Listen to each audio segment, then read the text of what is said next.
Hello बच्चों, आज हम लोग पढ़ेंगे इलेक्ट्रोफिलिक सब्स्टिट्यूशन में जो सेकेंड पार्ट है नाइट्रेशन और सल्फोनेशन। नाइट्रेशन या सल्फोनेशन कैसे पढ़ना है, तो सबसे पहले मैंने, अगर याद होगा आप लोगों को, तो मैंने आपको बताया था प्रीवियस वीडियो में कि कैसे हैलोजिनेशन आपका फर्स्ट स्टेप जो है किस तरह से फॉर्मेशन करता है, जनरेशन ऑफ इलेक्ट्रोफाइल का, सेकेंड स्टेप में फॉर्मेशन ऑफ कार्बोकेटायन और थर्ड स्टेप में रिमूवल ऑफ प्रोटॉन का। अगर नहीं याद है तो मैं थोड़ा सा एक झलक आपको दे देता हूं। यहाँ पर electrophilic substitution reaction, electrophilic substitution reaction, electrophilic substitution reaction. यहाँ पे ध्यान से देखना मेरे प्यारे बच्चों, अगर याद हो तो मैंने आपको बताया था कि बेंजीन को अगर हम हैलोजिनेशन करते हैं, यानी कि क्लोरीनेशन करते हैं, तो अगर इसको हम Cl2 के साथ रिएक्शन करेंगे इन प्रेजेंस ऑफ एनहाइड्रस AlCl3, याद आ रहा है आप लोगों को, डार्क एंड कोल्ड, अगर टेम्परेचर लिखना हो तो 333 मैक्सिमम टेम्परेचर, याद रखना ना, 100 से नीचे रखना, 80 डिग्री सेल्सियस तक, ज़्यादा से ज़्यादा मैक्सिमम आपको होगा। तो इसका फॉर्मेशन होकर के ये आपका बनता था क्लोरोबेंजीन और प्लस HCl। और इसमें मैंने आपको बताया था स्टेप नंबर वन में मैंने बताया था जनरेशन ऑफ इलेक्ट्रोफाइल,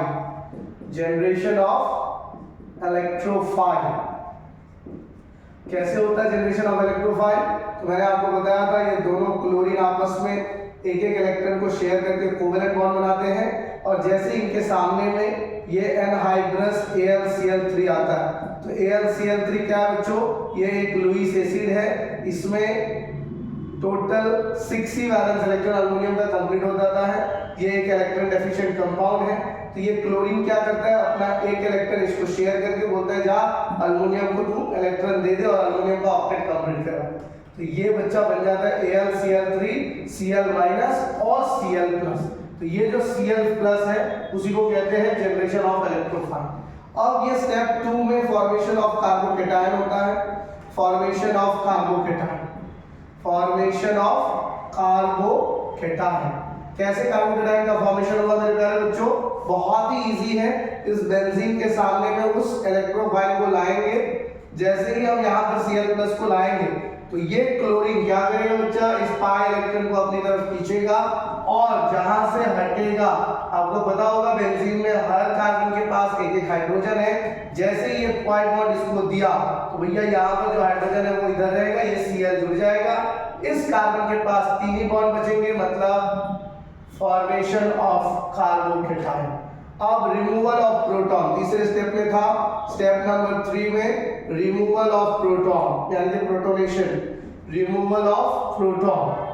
तो मेरे प्यारे बच्चों, आप लोगों को पता होगा कि कार्बन जो है हाइड्रोजन से ज्यादा इलेक्ट्रोनेगेटिव है, तो यहाँ पर ये जो हाइड्रोजन और क्लोरीन जुड़े हुए हैं, तो हाइड्रोजन का ये इलेक्ट्रॉन कार्बन अपनी तरफ खींच करके ये पाई बॉन्ड का फॉर्मेशन कर लेता है, और यहाँ पर यह एक क्लोरोबेंजीन कंपाउंड का फॉर्मेशन करके हाइड्रोजन प्लस को रिमूव कर देता है।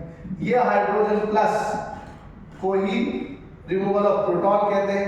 अब ये हाइड्रोजन प्लस और ये AlCl3 और Cl- आपस में जुड़ेंगे, कैसे, अब देखिए यहाँ पर AlCl3 Cl- प्लस H+, ये दोनों जुड़ करके HCl बन जाएंगे, और ये AlCl3 आपका जैसा था वैसा ही। मतलब हम लोग जो बचपन में पढ़ते थे ना कि रिएजेंट जो होता है, कैटलिस्ट जो होता है, वो कोई काम नहीं करता, आप देख सकते हो कितना काम करता है। तो ये था बच्चा क्लोरीनेशन। अब सेकेंड स्टेप में मैं आपको बताने जा रहा हूँ नाइट्रेशन जनरली हम लोग क्या करते हैं, मैं आपको बता देता हूँ, 12th स्टैंडर्ड के बच्चे काफी ज्यादा मजबूत है, उनको याद होगा, अगर बेंजीन या किसी भी बेंजीन एरोमेटिक कंपाउंड्स के साथ आपको अगर नाइट्रेशन करना है, तो हम लोग यहाँ पर ऊपर में लिखते थे CONH3, इसका मतलब concentrated nitric acid in presence of concentrated sulphuric acid. तो हम लोगों को अगर कोई एरोमेटिक कंपाउंड्स हैं तो ऑर्थो एंड पैरा पर मिलता था, अगर कुछ नहीं है तो हम लोग सीधे यहाँ पर नाइट्रोबेंजीन और H2O लिख देते थे। अब यहाँ पर मैं आपको 11th स्टैंडर्ड के हिसाब से बताता हूँ ये हुआ कैसे, नाइट्रेशन का फॉर्मेशन कैसे हुआ। तो वापस से पहला स्टेप नंबर 1 जो है मेरे प्यारे बच्चों, that is generation of electrophile, generation of electrophile. अब आपके दिमाग में आएगा सर यहाँ पे कौन सा इलेक्ट्रोफाइल का जनरेशन होगा। मेरे प्यारे बच्चों नाइट्रिक एसिड आपको पता होगा।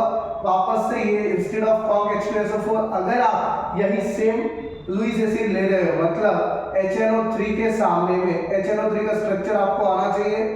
अगर नहीं आता है तो मैं आपको बता दूं नाइट्रोजन एक डबल बॉन्ड होता है, एक कोऑर्डिनेट बॉन्ड होता है और एक सिंगल बॉन्ड और H। नाइट्रोजन की कोवेलेंस यहाँ पे 4 है। जैसे ही इसके सामने AlCl3 एनहाइड्रस वाला आता है तो ये क्या करता है पता है आपको, ये ऑक्सीजन अपना इलेक्ट्रॉन लेकर के इसको दे देता है, मतलब ये NO2+ बना लेता है और यहाँ पर ये OH- इसके साथ जुड़ जाता है, AlCl3 और OH-। ठीक है बच्चों। अब ये जो है आपका जनरेशन ऑफ इलेक्ट्रोफाइन।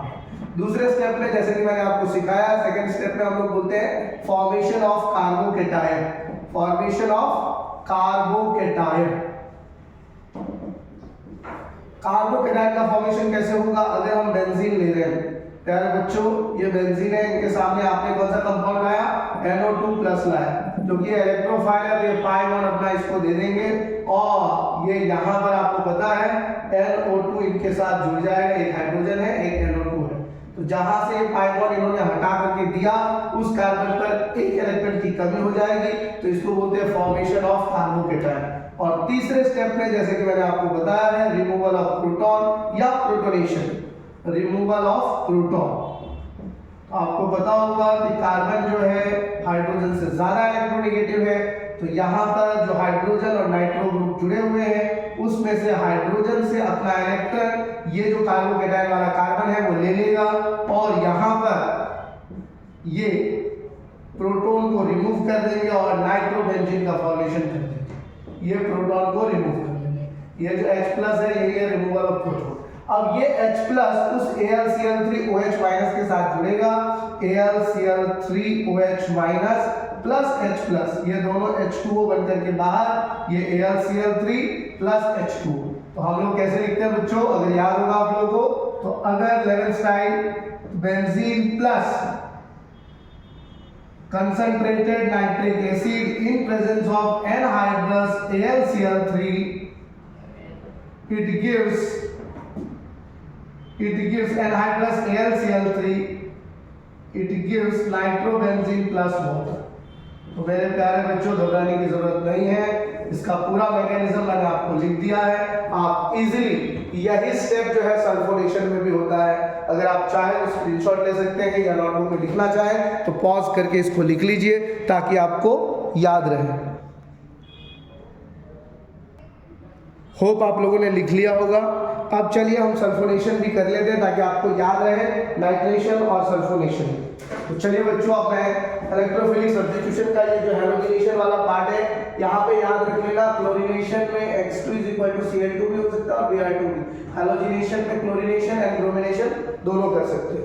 अब आ जाओ बच्चा, यहाँ पर जो हम लोग करने जा रहे हैं that is called sulphonation, sulphonation reaction.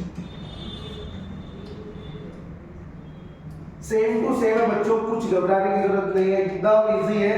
बस खाली ऑर्गेनिक का थोड़ा लोग जो है बार बार ऐसे भारी बना देते हैं कि भैया ये कितना भारी है ऑर्गेनिक। ऑर्गेनिक जैसा इजी केमिस्ट्री कोई नहीं है, बस खाली समझने का एक बार कंसेप्ट घुस जाए कि इलेक्ट्रॉन कौन सा किधर जाता है, पाई इलेक्ट्रॉन का क्या रोल है, कैसे रेजोनेटिंग, कैसे इंडक्टिव इफेक्ट, कैसे इलेक्ट्रोमैग्नेटिक इफेक्ट होता है, वो सब समझना है। चलो बच्चों, नेक्स्ट इज सल्फोनेशन। सल्फोनेशन में भी वापस से अपने को 3 प्रोसेस है बच्चा। बेंजीन को 11th स्टाइल में अगर हम इसको H2SO4 के साथ रिएक्शन करेंगे, वही कंसंट्रेटेड H2SO4 के साथ in presence of Lewis acid anhydrous AlCl3, तो ये हम लोग को बेंजीन के ऊपर में SO3H और यहाँ पर H2O देता है। वापस से स्टेप नंबर 1, स्टेप 1 क्या है बच्चों, generation of electrophile, generation of electrophile. अब यहाँ पर इलेक्ट्रोफाइल कौन बनेगा, सबसे पहले आप लोगों को सल्फ्यूरिक एसिड का स्ट्रक्चर पता होना चाहिए। This is sulphuric acid structure H2SO4, 2 hydrogen 4 oxygen. जैसे ही ये AlCl3 के सामने आएगा, ये आपको पता है लुईस एसिड है, एनहाइड्रस है, बिना पानी वाला है, तो ये ऑक्सीजन अपना इलेक्ट्रॉन सल्फर से लेकर के यहाँ पर इसको दे देगा SO3H। ये जनरेशन ऑफ इलेक्ट्रोफाइल, और ये OH माइनस यहाँ पे आ जाएगा AlCl3OH minus. Got it.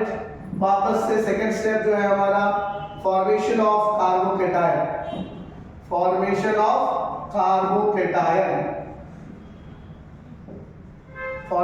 Carbocation कैसे होगा बच्चों? तो हम लोग क्या करेंगे, बेंजीन ले लेंगे, बेंजीन को इस इलेक्ट्रोफाइल के सामने लाएंगे, SO3H के सामने। आपको पता होगा कि बेंजीन जो है इलेक्ट्रोफिलिक सब्स्टिट्यूशन रिएक्शन करता है, ये अपना पाई बॉन्ड इसको दे देगा। जैसे ही पाई बॉन्ड देगा तो यहाँ से एक पाई बॉन्ड निकला, एक हाइड्रोजन और एक SO3H के साथ जुड़ गया, इस कार्बन पर हो गया भैया formation of carbocation. This is formation of generation of electrophile, and this is formation of carbocation. And third step is removal of proton. Step number 3, that is removal of proton. Removal of proton. तो removal of proton कैसे होगा मेरे प्यारे बच्चों? बहुत ही easy. अब देख लो यहाँ पर ये H है, ये SO3H है। ये हाइड्रोजन क्या करेगा, यहाँ पर ले लेगा, हाइड्रोजन को हटा देगा, ये रहा आपका बेंजीन, उसके साथ जुड़ गया SO3H, और आपका H+ को क्या कर दिया, बाहर कर दिया। तो this is called removal of proton. अब ये H+ वापस से इस AlCl3OH माइनस के साथ जुड़ेगा, AlCl3OH माइनस और H+, ये दोनों जुड़ करके H2O बाहर कर देंगे, और AlCl3 जैसा था वैसा ही रहने देंगे। तो इसीलिए हम लोग लिखते हैं benzene plus sulphuric acid, it gives SO3H on benzene and H2O, hydrogen sulphide. अब यहाँ पर इस चीज को समझने की कोशिश करना, देखो थोड़े थोड़े यहाँ पर कभी कभी लिख देता है तेरे को ओलियम लिख देगा, जैसे H2SO7, SO3 का फ्यूम्स निकलेगा, अपने एनसीईआरटी बुक में लिख दिया। अपने को देखो कंसेप्ट से मतलब है, कैसे जुड़ा ये समझ में आना ज्यादा जरूरी है। बाकी रटने के लिए तो एक ही लाइन है इक्वेशन, इसको रट लो, इसको रट लो, और वो क्लोरीनेशन वाले को रट लो, एक लाइन में कहानी खत्म। लेकिन कैसे होता है वो ज्यादा इंपॉर्टेंट है। अगर आप लोगों ने इस दोनों तीनों क्लोरीनेशन, नाइट्रेशन, सल्फोनेशन, इस तीनों को ध्यान से पढ़ लिया तो I am damn sure guarantee के साथ बोल रहा हूं, कोई भी इलेक्ट्रोफिलिक सब्स्टिट्यूशन रिएक्शन क्यों होता है आ जाएगा। क्यों? अक्सर बच्चे को ये नहीं समझाया जाता है क्यों होता है, दे डायरेक्टली से यस बिकॉज ऑफ दिस। मैंने आपको समझाया ये लुईस एसिड है, इलेक्ट्रॉन डेफिशिएंट कंपाउंड है, इसीलिए इसका जनरेशन ऑफ इलेक्ट्रोफाइल होता है। अगर ये कंसेप्ट है तो पक्का बच्चों electrophilic substitution is nothing, you can do everything in electrophilic substitution. That's all. Thank you very much. You know very well.